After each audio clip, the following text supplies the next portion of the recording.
Hello and welcome. I know some of us believe that leadership is all about IQ, leadership is all about privilege, and leadership is all about position. But today I'm here to discuss three things that I strongly believe are very, very important, and they're always common across all great leaders.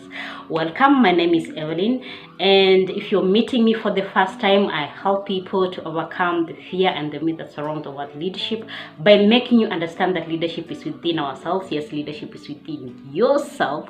And yes, I know we all have fear, but take that small courage that you have within yourself, pick up your leadership and run with it. In this community, we strongly believe that personal leadership is important because you cannot lead anybody else unless you know how to lead yourself. And that's why we emphasize on you building you, we emphasize on you knowing yourself, bring out your potential and all that. So there is this misconception that leadership is all about IQ, it's about privilege, it's about position. No. We do have leaders that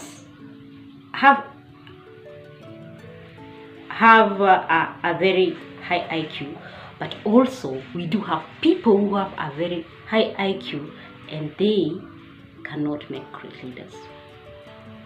We also have this conception that you must be born into a privileged family or a privileged environment for you to be a leader. But there are people, for example, let's look at people like Barack Obama, let's look at people like Mahatma Gandhi, people like Mother Teresa, people like Nelson Mandela.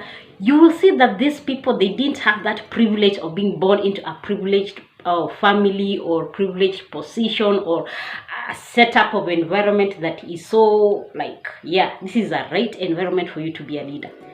They didn't have to, but they made great leaders. And also, it's not about position because we have experienced people who have been given leadership, they have a leadership position, but they do not make great leaders. Unfortunately, some of them become even worse leaders once they are given those positions. So what are these common denominators that run across great leaders? So that is what we are going to do today. So I hope you have your cup of coffee by your side and a piece of a notebook where you can write something. But if you don't have that, don't worry. This is gonna be very short, very precise, straight to the point, and I hope it will stick.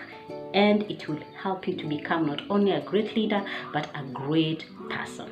So the first thing that is very common across all leaders of all time is connection with people. You will realize that great leaders have always had a great connection with people. That they make people feel that yes, this person is for us. This person is fighting for us. This person understands us. This person is here with us, is here to stay. And that connection runs across all the leaders of all time that I can think of. And you cannot make that connection with people if you do not have a connection with yourself. You need to have a connection with yourself first before you can make that connection with people. Because if you do not have that connection, then it will be very hard for you to connect with people. And one way of really connecting with yourself is through self-regulation. You regulate yourself on what you do, on what you think about, and the things that are very important to you. So you have to regulate yourself, the way you run your thing, the way you run yourself, and all those kind of things. And another thing is about self-reflection. You have to reflect on yourself and ask yourself, am I on the right path? Am I in touch with myself?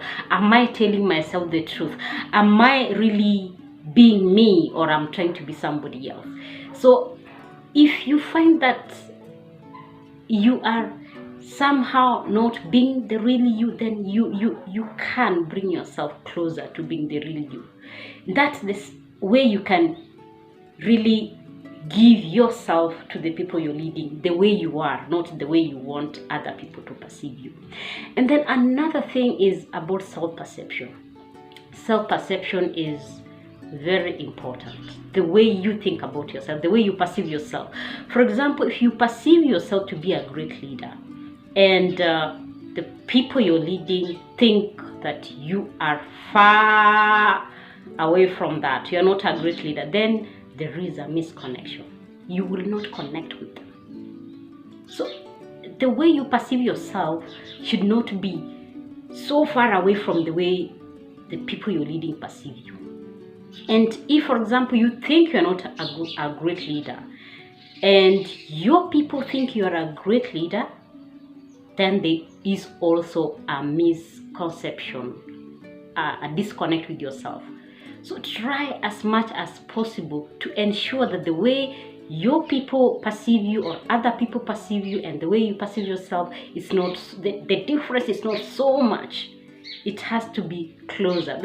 Then that's the only way you know that this is me and this is what I'm giving the people around me. This is what I'm giving the people up. So that one will help you to connect with people so easily.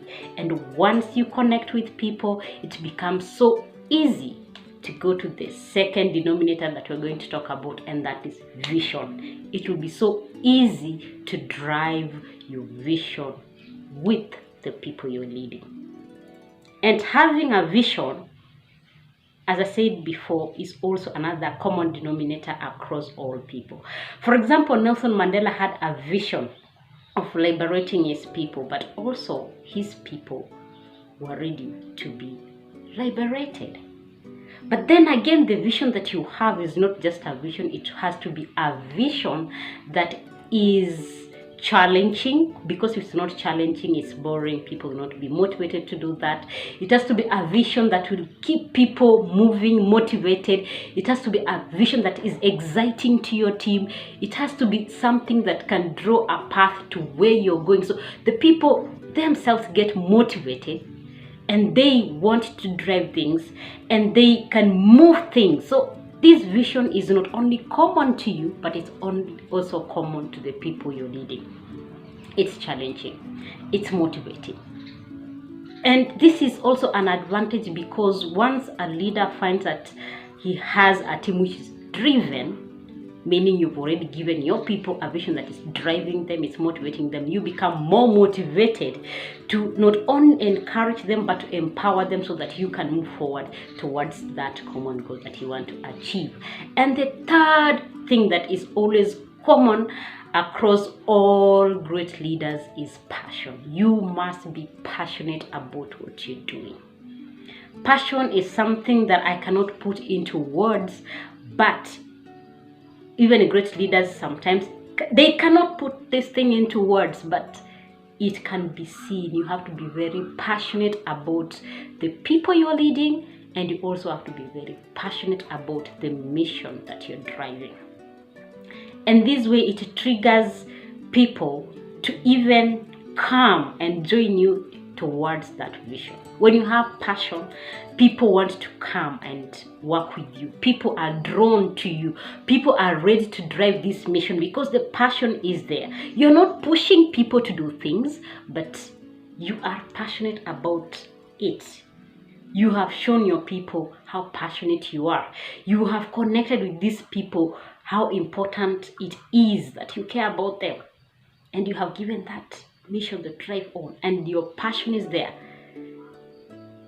It will drive your people towards accomplishing things. It will drive your people towards come up with good ideas on how we are going to achieve this mission. So these are the three most important denominators across all leaders that I have learned about, I've heard about, and I hope it's going to help you to become not only a great leader, but also to become a great person. And remember, from here and Motivation and Leadership, we believe so much in you. We believe you have the potential. We believe you can become the best that you can be. And we are asking you to believe in yourself as much as we do. Thank you for tuning in, and see you next time.